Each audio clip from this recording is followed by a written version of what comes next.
Welcome to The Book of Life, a show about Jewish books, music, film, and web. I'm Heidi Estrin.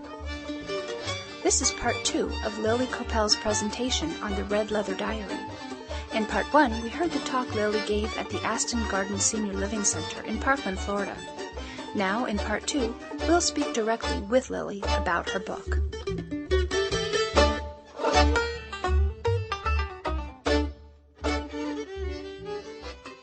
Lily, when you first brought the diary back to Florence, was she kind of embarrassed that somebody had been reading her diary? Did that bother her at all? No, I think she was really curious to see who had been reading it and why they cared so much about it. Because I think when I first called her, she didn't even know that it would have such an impact on her life, you know.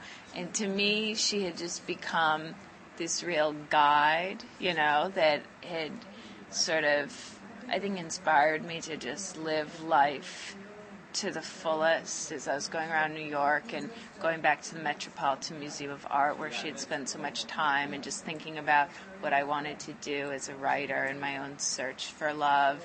And so actually there was one article, I think it was in the Miami Herald, where after the book was published it said something like, you know, steamy diary sees light of day. And I called up Florence. I said, you know, did you see it? And of course, yes. You know, she has like a clip pile like that's as high as a coffee table. And she just said, yeah, they must be a bunch of nuns over there. That's great, because, you know, diaries, they come with a key for a reason. People don't necessarily want others reading it, so it's an interesting transition to have it not only read by you, but then become a book read by thousands of people. So that doesn't bother her. No, I mean, you know, I always knew that, you know, when I tested that rusty latch and, you know, it was open, that I was being allowed into, you know, a private and sort of, you know, sacred internal space, but I did have a great deal of respect for her and, you know, just felt that she should be reunited with the diary. And I also felt that many people could benefit from her experiences I did, and I think that's how Florence felt. And she said at 90 she felt like a relic, like her diary, and that nothing could really embarrass her at this point. And I think she was really inspired, not only by me, that must have looked somewhat like a vision of the past, this young writer that she once was, but she just said, like she writes in her foreword, just how did she feel about these intimate moments and thoughts being on public display? And she just said the young Florence would have said, go for it. Do you keep a diary? I've kept diaries my whole life, but very sort of patchworked together. I have dozens of them on a shelf in my room, but none as regular as Florence. I mean, she never skipped a day in the diary's 5 years. And just these pages that I deciphered, although there are only 4 pale blue lines per day, I mean, they're just filled with this blue and black cursive. After she completed that diary, did she move on and fill up other books?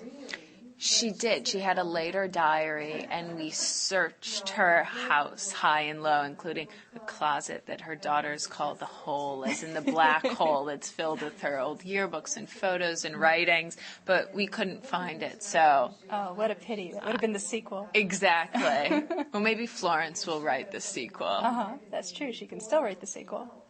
You say you keep a diary, so people, I can't really say are people still keeping diaries, but people nowadays are often writing their diaries in a really public way through blogging. Do you think that changes the nature of the way they keep diaries? A blog is not a diary in the sense that Florence's was. What I felt from Florence's was that it was sort of a stage, and she was like the lone performer and the audience, and she was able to really write her life and struggle through who she was and who she was going to become through each entry. And I think, you know, if you're doing that already for an audience, it changes just the intimacy of how you have to reflect on your life. Though that said, even in the most personal diaries that are hidden under pillowcases and locked with tiny keys, there is this feeling of, is someone going to discover this? Is someone going to discover me? And I sort of had the sense when I was reading it that Florence was almost saying, like, find me, find me. And I remember being on the set of the Today Show, and Florence sort of turned to me and squeezed my hand, and she said, did you know I wanted to be an actress? And I said, no, but you didn't have to tell me, you know? I mean, it was almost like she was waiting her whole life to be discovered, I think, as many people do. Mm-hmm. It's incidental, in a way, to the diary and to the story that Florence is Jewish. But do you feel, after reading through her entire work, do you feel that there's a Jewish significance to it? Does she represent Jews of her class and time, or did her Jewish identity affect her experiences? Yeah, I mean, I think we always hear the immigrant story of the Lower East Side. I mean, this was a window into a middle-class family that was still struggling to attain a higher place in the world in the middle of the Depression in New York. And both of Florence's parents were from long lines of prominent rabbis. Her father was religious, and she would remember him studying the Talmud in his office between patients.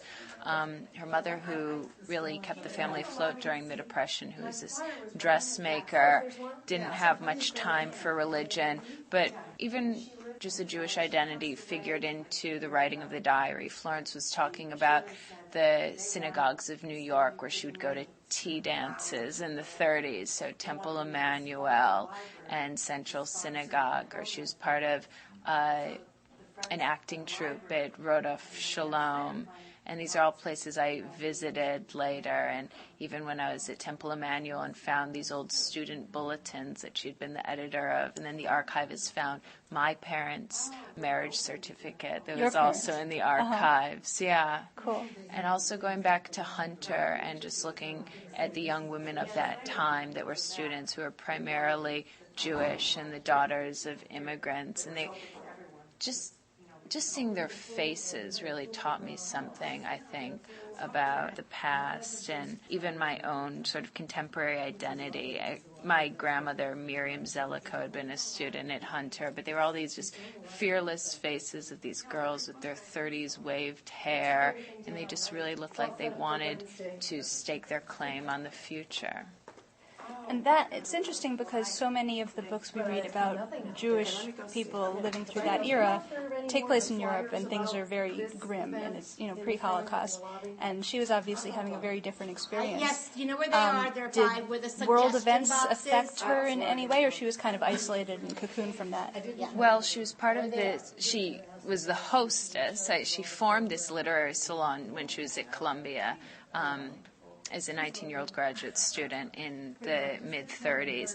And one of the members of her salon was a young poet named Delmore Schwartz, who really writes about their whole group. They were these primarily Jewish sons and daughters of immigrants who were trying to carve out an artistic life for themselves. And Delmore Schwartz became famous for this short story called In Dreams Begin Responsibilities.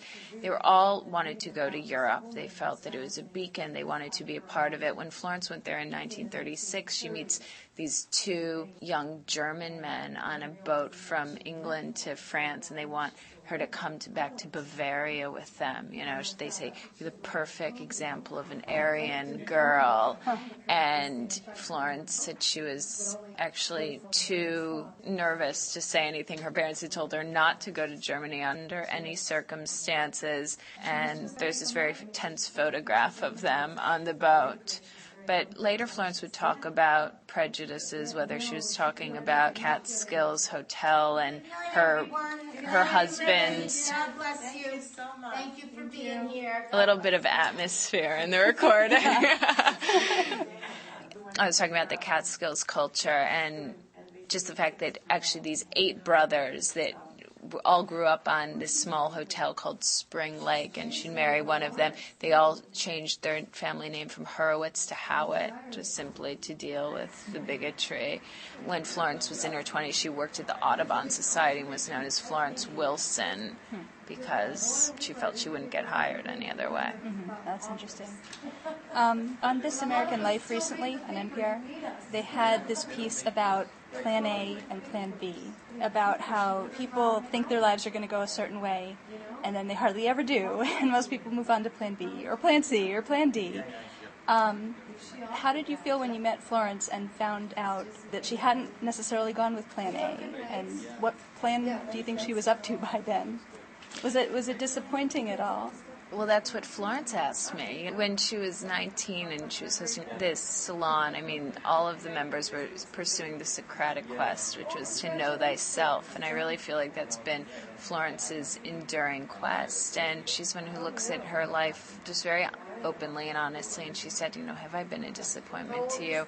And I said, not at all. And she really hadn't, because although I had in my mind that I was going to be meeting some artist or writer, I felt that I did meet an artist, and it was an artist. Florence is really an artist of life, and even if I think back to the diary, I mean, it wasn't a finished work, but it was these moment-by-moment reflections about her life and its course.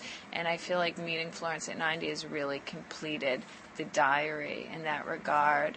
And I think, although Florence has really taught me to never give up on what I want to pursue, which is just to continue to write and reveal this sort of extraordinary, ordinary lives all around us, she also kind of taught me to hey, it's okay if you don't go with, the Plan A, which is like the script to Titanic, and everything is always like a torrid romance and filled with art and creativity. I mean, after all, her life turned out how it was because she became a mother, and she married someone who she was in love with, and she had a very fulfilling life and still does at 93. Is also willing to reinvent herself at this late date. So, A and B combined, like they do in the classical music she loves, I guess. So maybe Plan B isn't such a bad thing. It's kind of a lesson. Yeah, and, it's not always forking paths. It sort of winds its way around. Maybe it's more like a double helix. And sometimes it takes more than one person to complete a path, which is, I think, what this story really taught me. It's hard to create everything yourself, and I don't even know at this point if I would have published a book by now. I mean, probably not. I'm 27, although I was working on a novel when I first found the diary, but somehow through our combined story we were able to create beauty and meaning for other people. Cool. Lily Koppel, thank you so much for speaking with us. Thank you so much. Okay, excellent. Yeah. And can I get an autograph? Of course. Do you need a pen? I do. Thank you.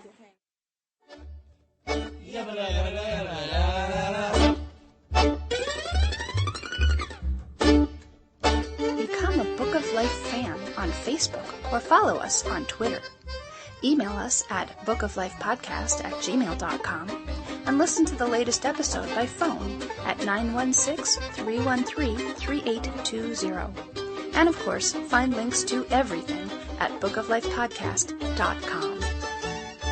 The Book of Life is a podcast service of Congregation B'nai Israel of Boca Raton, Florida at cbiboca.org and is supported in part by the Association of Jewish Libraries, online at jewishlibraries.org.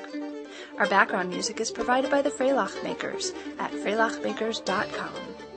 Thanks for listening and happy reading.